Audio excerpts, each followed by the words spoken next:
오늘도 주님의 전에 올라오신 여러분을 주님의 이름으로 환영하고 축복을 드립니다. 우리 인간은 하나님에 의해 만들어진 피조물입니다. 하나님에 의해 지음받은 하나님의 사람입니다. 피조물인 인간은 하나님을 더듬어서 찾을 수가 없습니다. 하나님께서 우리에게 보여주시는 것을 통해서 하나님을 알 수가 있습니다. 우린 이것을 계시라는 말을 사용하지요. 유한한 인간은 하나님께서 자신을 보여준 그만큼 알 수가 있습니다. 아니, 보여진 것조차도 알지 못할 때가 참 많이 있습니다. 신학자들은 하나님께서 우리에게 펼쳐놓으신 계시를 일반 계시다, 특별 계시다라고 구분을 합니다. 우린 이 사실을 잘 알고 있습니다. 믿는 사람이나 믿지 않는 사람 모두에게 보여지는 보통의 계시를 일반 계시라는 말을 사용합니다. 믿지 않는 사람에게도 하나님을 보기 위한 것을, 하나님을 알 수 있는 것은 온 세상을 만든 것을 통해서 하나님을 만날 수 있습니다. 사진사는 사진 속에 보이지 않습니다. 그럼에도 불구하고 우리는 사진 한 장을 통해서 사진사가 분명히 있구나라는 사실을 깨닫게 됩니다. 그뿐만 아니라 그 작품을 보면서 사진사의 실력을 우리는 또한 알 수가 있습니다. 그 사람의 실력이 보통 사람인가 아니면 참 대단한 사진작가인가를 알 수 있습니다. 마찬가지로 피조 세계를 우리가 바라보면서 이 피조 세계가 있는 것은 피조 세계를 만든 분, 창조주가 있다라는 사실을 깨닫게 됩니다. 우리는 피조된 세계를 바라보면서 경탄을 금치 못하지요. 요즘에 단풍이 지고 있는 가운데 있습니다. 울긋불긋 단풍이 든 세상을 바라보면서 우리는 경이감을 갖습니다. 그래서 마음속에 참 멋있다, 참 아름답다, 이것을 만드신 창조주 하나님을 떠오르게 됩니다. 이 사실은 온 세상을 만드신 창조주가 얼마나 대단한 분이신가라는 것을 일깨우는 부분입니다. 그래서 이것을 일컬어서 일반 계시라는 말을 사용을 합니다. 반면에 특별 계시는 하나님이 특별한 방식으로 자기 자신을 드러내시는 것입니다. 예컨대 하나님의 말씀이 있습니다. 하나님의 말씀을 우리에게 주시면서 그 말씀 속에 하나님의 뜻을 담아 놓습니다. 그리고 그것을 읽는 자마다 그 뜻을 발견하고 그 마음을 깨닫게 한단 말입니다. 독생자 예수 그리스도를 이 땅 가운데 보내주심으로 말미암아 그분을 통해서 하나님이 우리를 얼마만큼 사랑하시는지를 알게 합니다. 성령 하나님을 통해서 하나님의 말씀을 읽고 묵상할 때마다 우리의 가슴이 뛰게 합니다.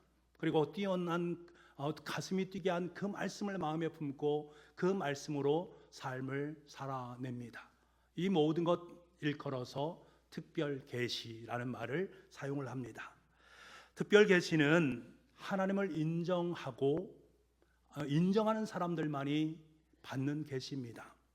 믿는 사람들에게만 의미 있는 계시가 바로 특별 계시다라고 할 수가 있습니다. 여러분, 믿지 않는 사람들에게 하나님 말씀은 한낱 소설에 불과합니다. 하나님께 우리에게 허락하신 복음의 말씀은 한낱 예수쟁이들의 이야기에 불과하다라는 것이지요.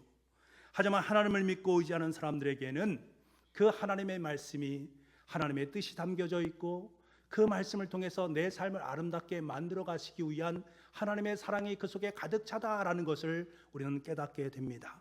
그래서 예수 그리스도의 마음을 볼 수 있는 가장 아름다운 것이 하나님의 말씀입니다. 그래서 우리는 그것을 비밀이란 말을 사용합니다. 요즘 저녁마다 계속되는 다니엘 교대를 통해서 우리는 참 은혜를 많이 받습니다. 간증과 말씀을 들으면서 그래, 하나님께서 얼마나 간증자를 사랑하시고 계시는가, 그를 통해서 하나님은 나를 그렇게 사랑하시고 계시다라는 사실을 깨닫게 됩니다.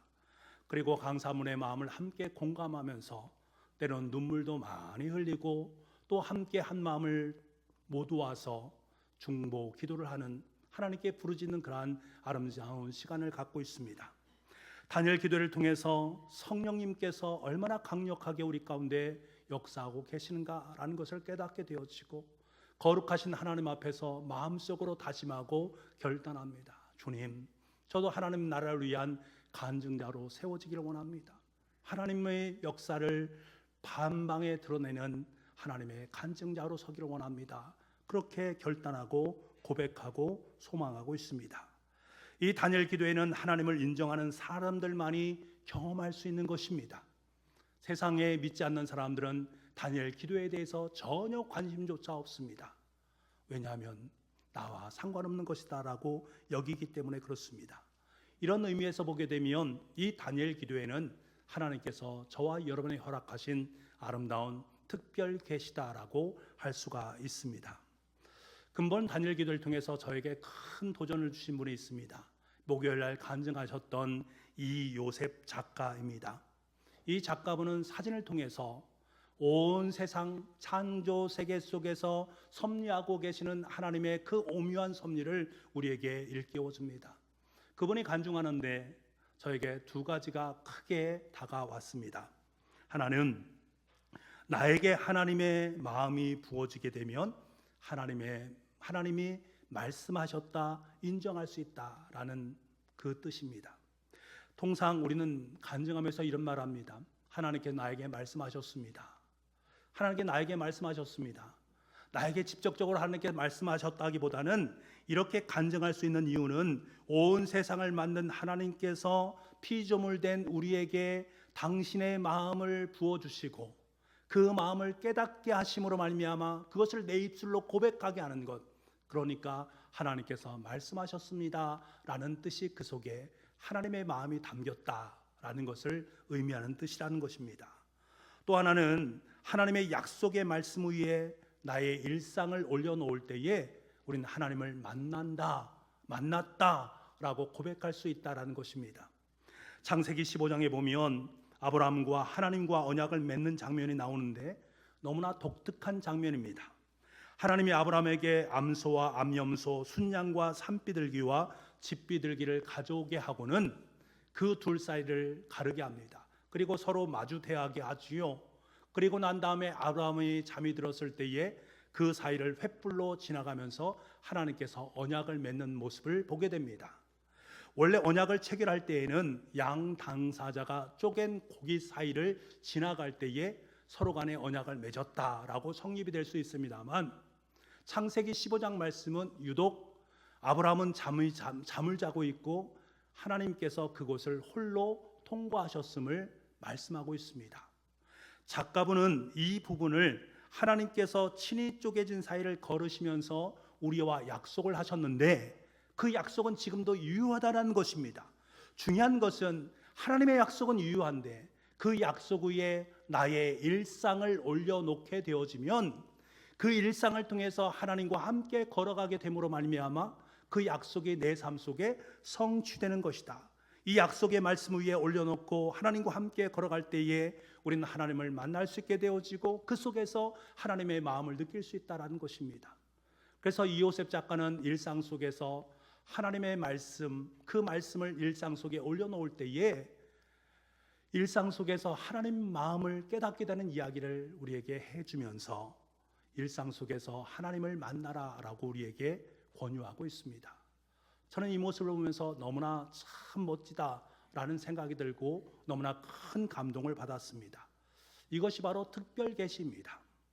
여러분 일상 속에서 하나님을 만나기를 원하십니까? 정말 하나님을 만나기를 원한다면 하나님의 말씀 위에 여러분의 일상을 올려놓으시기를 바랍니다. 그때 여러분의 일상 속에서 여러분께서 허락하신 하나님의 마음을 느낄 수가 있고 하나님을 만남으로 말미암아 하나님의 거룩한 말씀을 삶을 통해서 살아낼 수가 있습니다. 그리고 우리는 고백할 수 있습니다. 오늘 하나님께서 나의 삶 속에서 말씀하셨습니다. 오늘 나에게 일어난 사건들을 통해서 하나님의 마음을 깨닫게 되었습니다. 비록 비가 새고 곰팡이가 피어나는 상황에 놓인다 할지라도 그 하나님의 말씀의 능력에 힘을 얻어서 나는 이것으로 말미암아 기뻐할 수 있고 행복하다라고 고백할 수 있습니다. 이 귀한 고백이 저와 여러분의 고백이 될 수 있기를 간절히 소망합니다. 오늘 우리가 읽은 본문의 말씀은 예수님께서 제자들에게 찾아오신 특별 계시의 말씀이다라고 할 수가 있습니다. 이를 통해서 주님은 제자들에게 자신의 마음을 보여주십니다. 제자들은 말씀 위에 자신들의 일상을 올려놓게 되고 그 말씀 속에서 주님의 마음을 깨닫게 되고 주님의 제자로 거듭나는 놀라운 은혜를 경험하게 됩니다. 오늘 이 큰 은혜가 우리에게도 임하길 원합니다. 하나님의 약속의 말씀 위에 내 일상을 올려놓고 그 말씀으로 내 삶이 변화받고 그 말씀으로 세상의 유혹을 이겨나가면서 그 말씀으로 주님의 길, 믿음의 길을 걸어갈 수 있는 저와 여러분 될 수 있기를 원합니다. 먼저 우리가 묵상할 것은 주님의 말씀은 우리의 일상을 늘상 찾아오신다라는 것입니다.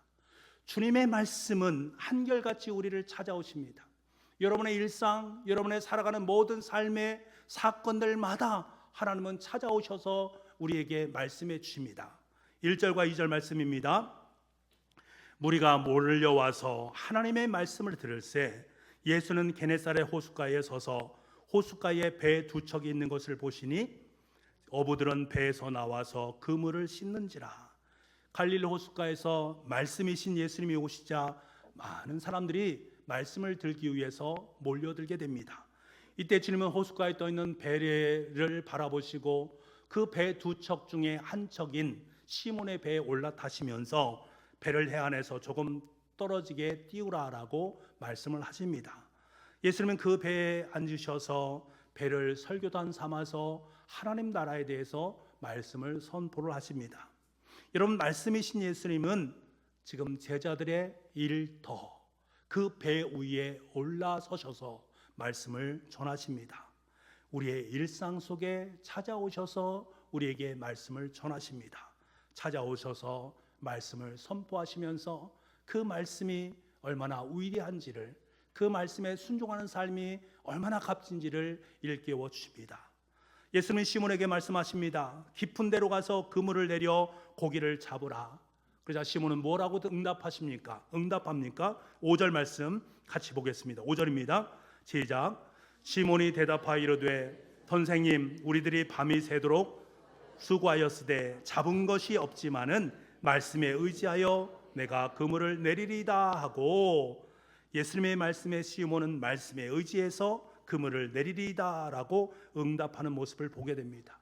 일상 속에서 찾아오신 말씀하시는 예수님, 그 예수님에 대해서 아멘으로 화답합니다. 밤새도록 고기를 한 마리도 잡지 못했습니다만 주님의 말씀 위에 자신의 그 상황을 올려놓은 것입니다. 그때 시몬은 인생의 주인 되시는 살아계신 주님을 경험하게 되었습니다. 여러분, 우리에게 가장 놀라운 기적은 무엇입니까? 여러분의 인생 속에 내가 정말로 놀라운 하나님의 기적을 맛보았다라고 고백하는 그 가장 귀한 그리고 가장 위대한 고백이 무엇입니까? 그것은 일상 속에 찾아오신 살아계신 주님을 체험하는 것입니다. 내 일상 속에 찾아오셔서 살아서 역사하시는 주님을 체험하는 것입니다. 예수님께 뭐라고 말씀하십니까? 내 아버지께서도 일하시니 나도 일한다 라는 말을 합니다. 이 말은 무슨 말입니까? 아버지 하나님께서 일하시는 것을 지금 예수님이 본 것입니다. 보고 난 후에 그 일하심에 함께 동참하는 것입니다. 그 일 속에서 하나님의 마음을 깨닫고 그 뜻에 합당하게 행동하는 것을 의미하는 말입니다. 마찬가지의 모습이라는 거예요. 주님께서는 저와 여러분에게 말씀하십니다. 내가 일하니 너도 일하라. 우리가 믿음과 겸손함으로 예수 그리스도의 일하심을 바라보면서 그 속에서 하나님의 마음, 예수님의 마음을 깨닫고 그 말씀에 함께 동참하고 순종하라는 것입니다. 이것이 나의 일상을 말씀 위에 올려놓는 것입니다. 그때 우리는 놀라운 하나님의 역사를 경험하게 됩니다. 많은 분들이 하나님의 뜻이 참 어렵다. 목사님, 하나님의 뜻이 무엇인가를 깨닫기가 참 어렵습니다. 그런데 생각해 보면 왜 하나님의 뜻을 깨닫기가 어려운가? 질문에 대한 문제가 있기 때문에 그렇습니다. 우리가 하나님 앞에 보통 질문하는 것을 보게 되면 전부 나 중심에 질문하고 있는 우리의 모습을 봅니다. 여러분의 질문의 모습을 한번 보시기 바랍니다.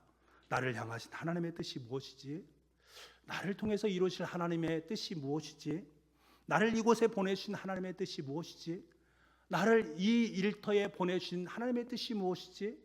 나를 북북교에 보내신 그 하나님의 뜻이 무엇이지? 나를 이 가정 속에 보내신 하나님의 뜻이 무엇이지?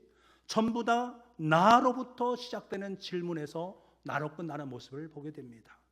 이렇게 질문하게 되면 하나님의 뜻을 분별하기가 참 어렵습니다. 질문을 바꿀 수 있어야 됩니다. 하나님께서 북북교에 저를 보내셔서 제가 하기를 원하시는 것이 무엇입니까? 하나님, 이 일을 통해서 제가 하기를 원하시는 하나님의 마음이 무엇입니까? 하나님, 제가 이 사람과 대화를 통해서 이 사람에게 해야 될 하나님의 마음이 무엇입니까? 하나님, 제가 이 직장에서 하나님의 기쁘심을 위해서 해야 될 일이 과연 무엇입니까? 하나님, 제가 주님의 기쁨을 위해서 지금 당장 해야 될 일이 무엇입니까? 하나님이 주어가 되어져야 된다는 것입니다. 이 질문이 바로 하나님의 말씀 위에 내 일상을 올려놓는 질문입니다. 내 일상을 통해서 지금 하나님께서 원하시는 것이 무엇입니까? 그것을 말씀해 주십시오 라고 고백하는 것입니다. 이렇게 질문할 때 일상 속에서 하나님의 마음을 깨닫게 되고 그 속에서 하나님을 위해 내가 무엇을 해야 하는지를 알게 되고 그리고 비로소 그 일에 동참을 하게 됩니다. 그때 우리는 주님과 함께하고 주님을 만나는 것입니다. 주님은 베드로에게 깊은 데로 가서 그물을 내려 고기를 잡으라 라고 말씀하십니다. 이 말씀에 대해서 베드로는 이 말씀의 뜻이 무엇이지? 지금 나를 향해서 주님께서 무엇을 말씀하는 거지? 나를 통해서 무엇을 원하시는 것이? 나를 묻지 않습니다. 그저 주님의 말씀 앞에, 그 일하심 앞에 순종할 뿐입니다. 중요한 것은 말씀을 들었다면 그 말씀이 내 삶 속에 하나님의 마음으로 느껴지게 되어지고 그리고 그 말씀을 즉각적으로 순종해낼 수 있는 은혜가 있어야 됩니다. 깊은 데로 가서 그물을 내려 고기를 잡으라 말씀하셨기에 그 속에 주님의 마음이 담겼음을 깨닫고 아멘, 깊은 데로 가서 고기를 잡겠습니다 고백할 수 있는 은혜가 우리 가운데 있어야 됩니다. 즉시 순종하는 삶의 모습입니다. 이런 말씀에 대한 순종이 우리에게 너무나 중요합니다. 이것은 하루아침에 만들어지는 것이 아닙니다. 훈련을 통해서 순종하는 법을 배워야 됩니다. 순종은 우리가 믿음 안에서 승리하고 복으로 나아가는 지름길입니다. 그래서 우리는 억지로라도 순종할 수 있는 마음이 있어야 됩니다. 억지로라도 주님께 순종을 해야 됩니다. 여러분, 성경에 나오는 인물들을 보십시오. 하나같이 하나님은 그들에게 명령을 하실 때에 합리적인 명령을 받은 사람은 그렇게 많지 않습니다. 하나님은 75세 된 아브라함을 부르셔서 내가 너에게 지시할 땅으로 가라. 목적지를 알지 못하고 네가 지금 가진 것 다 내려놓고 주님의 길로 가라. 합리적인 명령입니까? 아닙니다. 그럼에도 순종했습니다. 100세에 넘은 아들을 낳았습니다. 그 아들을 하나님 앞에 번제물로 드리라 라고 말합니다. 합리적인 명령입니까? 아닙니다. 이해할 수 없는 명령입니다. 그럼에도 불구하고 순종했습니다. 모세는 어떻습니까? 80세가 되었을 때에 하나님께서 이스라엘 백성들을 구원하기 위해서 바로에게 가라 라고 명령합니다. 말도 안 되는 명령입니다.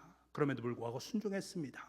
나병 환자 나아만 장군은 나병이 들었을 때에 요단강에 가서 7번 씻으라 라는 명령에 순종했습니다.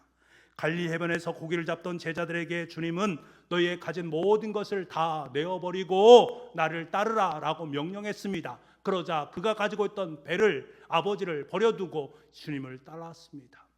합리적인 명령이 아니었습니다. 이들에게 내려진 명령이 합리적인 명령이 아니란 말입니다. 도저히 이해할 수도 없고 행할 수도 없는 상황 속에 내려진 불합리한 명령이었습니다. 그럼에도 불구하고 이들은 억지로라도 그 말씀을 순종했습니다. 그때 그들에게 놀라운 하나님의 은혜가 임하게 되었습니다. 저도 목회를 하면서 이런 경험을 많이 했습니다. 도저히 비합리적입니다. 이것은 아닌 것 같습니다. 그럼에도 불구하고 하나님 말씀하시니 그 말씀에 억지로라도 순종했습니다. 그러면서 제가 깨달은 것이 있습니다. 그 결론은 항상 하나님은 옳다라는 것입니다. 하나님은 항상 옳다. 제가 내린 결론입니다. 여러분, 억지로도 주님의 말씀에 순종하는 법을 훈련받아야 됩니다. 매 순간 믿음의 결단을 해야 됩니다. 상황이 어찌되었든 주님의 말씀에 순종할 수 있는 아름다운 역사가 우리의 삶 속에 있어야 됩니다. 그때 우리는 그래, 주님은 옳아, 그 결론은 주님은 옳아 라는 결론으로 나아갈 수밖에 없는 것입니다. 여러분, 그것이 은혜 아닙니까? 내가 옳은 것이 아니라 주님의 말씀이 옳음을, 주님의 궁극적인 그 옳음의 역사를 내 삶을 통해서 경험하는 것이 우리 인생 속에서 가장 값지고 아름다운 주님의 선물 아닙니까? 환경을 넘어선 감사와 기쁨이 넘치는 은혜가 부어지게 되는 것입니다. 시몬은 주님의 말씀에 순종할 수 없는 상황 속에 놓여 있습니다. 하지만 그럼에도 불구하고 주님의 마음을 깨달아 주님의 말씀에 순종했습니다. 그때 빈 그물, 빈 배가 만손으로 바뀌는 엄청난 하늘의 기적을 맛보게 되었습니다. 여러분, 주님은 명령하십니다. 깊은 데로 가서 그물을 내려 고기를 잡으라. 순종할 수 없는 그 모습을, 순종할 수 없는 그 중에 시몬은 그럼에도 불구하고 그 말씀에 순종했습니다. 이 경험 이후에 예수님께서는 시몬에게 더 큰 도전장을 던져주십니다. 10절 말씀입니다. 같이 한번 읽어보겠습니다. 10절 시작. 세베대 아들로서 시몬의 동업자인 야고보와 요한도 놀랐습니다. 이 예수께서 시몬에게 이르시되 무서워하지 말라. 이제 후로는 내가 사람을 취하리라. 이제 후로는 내가 사람을 취하리라. 동일한 본문인 마태복음 4장 19절에 보면 이 부분을 이렇게 설명하고 있습니다. 말씀하시되 나를 따라오라. 내가 너희를 사람을 낚는 어부가 되게 하리라 말씀하셨습니다. 무슨 뜻입니까? 시몬, 너는 지금까지 물고기 잡는 인생으로 이 땅의 삶을 살았어. 이것도 중요한 일이야. 하지만 내가 원하는 것은 하나님 나라를 위해서 귀한 사명자로 서기를 원해. 내가 사람을 낚는 어부가 되기를 원해. 지금까지 먹는 것에만 목숨을 걸었던 너의 인생이 아니라 하나님께, 하나님 나라를 일을 위해서 귀하게 쓰임받는 어부가 되기를 원해. 그러니 지금까지 하던 일을 다 내려놓고 나를 따르는 것이 어떻겠니? 라고 말씀하시는 것입니다. 합리적으로 보게 되면 대략 난감한 명령일 수밖에 없습니다. 자신의 모든 것을 내려놓는 것은 합리적이지 않습니다. 하지만 이 주님의 명령 앞에서 베드로는 어떻게 반응합니까? 11절 말씀입니다. 같이 한번 읽어보겠습니다. 시작. 베드로를 육지에 대고 모든 것을 버려두고 예수를 따르니라. 어부의 밥줄인 배와 그물을 내려놓았습니다. 주님의 말씀에 이끌림을 받고 그 말씀에 순종하게 되어지니 지금까지 누려왔던 모든 것을 다 뒤로 내려놓는 그 모습을 보게 됩니다. 오직 하나님만이 가장 귀한 것으로 하나님의 사람으로 세워지는 그의 모습을 만나게 됩니다. 여러분, 주님의 말씀에 억지로라도 순종하시기 바랍니다. 합리적이지 않아도 불리기를 보아도 순종하십시오. 반드시 그 말씀은 능력으로 여러분의 삶을 변화시키고 여러분을 위대한 하나님의 사람으로 빚어 주실 줄 믿습니다. 보세요. 지금 베드로는 말씀의 능력을 경험했습니다. 주님의 말씀에 순종했습니다. 만선이라는 축복을 받았습니다. 이때 그의 삶이 새롭게 변화되는 역사를 맛보게 되어집니다. 어떻게 변화되었습니까? 세 가지로 변화됩니다. 호칭이 변화됩니다. 예수님을 향해서 5절 말씀에 선생님이라고 말했는데 이제는 주여라고 고백합니다. 이 고백이 너무나 중요합니다. 베드로는 일평생 어부로서의 삶을 살아왔고 지금까지 어부로서의 삶을 연명해 왔습니다. 하지만 밤새 물고기 한 마리도 잡지 못했습니다. 그런데 말씀의 이끌림을 받아서 그 말씀에 순종했더니 엄청난 기적을 맛보게 되었습니다. 그때 그가 한 행동이 예수님 앞에 납작 엎드리면서 고백하는 것입니다. 주여, 주여, 나의 주인이시여 라고 고백합니다. 지금까지 그토록 기다려온 하나님의 아들, 거룩한 하나님의 임재 앞에 서 있는 그의 모습, 진리 앞에 서 있으니 무릎이 꿇을 수밖에 없었고 고백할 수밖에 없었던 것입니다. 주님이십니다. 당신은 나의 주님이 되십니다. 이 고백이 저와 여러분의 고백이 되기를 원합니다. 두 번째로는 시몬이란 이름이 베드로로 바뀌었습니다. 시몬은 갈대란 뜻입니다. 베드로는 반석이란 뜻입니다. 그러니 흔들리는 갈대와 같은 믿음에서 바위와 같이 견고한 믿음으로 거듭나게 되었다라는 의미를 내포하고 있습니다. 우리에게도 이런 은혜가 있기를 원합니다. 마지막으로 주변 어부들은 많은 고기에 집중했습니다. 고기가 이렇게 많이 잡혔네, 얼마나 감사한가, 이 모든 것에 집중했습니다만 베드로는 자신의 죄를 보았습니다. 많은 사람들은 물고기에 집중했지만 베드로는 자신의 죄를 보게 됩니다. 빛으로 오신 예수님의 빛이 마음 깊숙이 숨겨두었던 죄의 모습이 고스란히 드러나게 만들었고 주님 앞에 나는 죄인입니다 라고 고백하게 되었습니다. 지금 시몬은 하나님 앞에 서 있습니다. 자신 앞에 서신 분이 저 바다 깊은 곳을 꿰뚫어 보고 아시는 주님이라는 사실을 깨달았습니다. 그때 자신의 실존에 대한 고백, 저는 죄인입니다. 저는 죄인입니다. 우리 또한 이 고백을 드릴 수 있기를 원합니다. 여러분, 베드로는 무서워하지 말라, 이제후로는 내가 사람을 취하리라, 예수 그리스도의 말씀을 듣고 그 말씀에 이끌림 바 되어져서 예수님의 제자로 살아가게 됩니다. 말씀의 능력에 이끌려 주님 앞에 나아갈 때에 시몬은 자신의 죄인됨을 발견하게 됩니다. 말씀의 능력에 이끌려 나아갈 때 흔들리던 갈대와 같은 믿음이 변해서 반석과 같은 굳건한 믿음으로 세워지게 됩니다. 말씀의 능력에 이끌려 나아갈 때 그는 예수님을 나의 주님이라고 고백하게 되었습니다. 뿐만 아니라 주님 되시는, 주인 되시는 주님의 말씀에 순종하는 아름다운 사명자로 세워지게 되었습니다. 오늘 살아가는 저와 여러분도 오직 주님의 말씀에 이끌림 받을 수 있는 아름다운 성도들이 될 수 있기를 원합니다. 그래서 일상 속에서 하나님의 뜻을 깨닫고 말씀에 순종함으로 말미암아서 말씀의 사명자로 굳건하게 설 수 있는 저와 여러분 될 수 있기를 원합니다.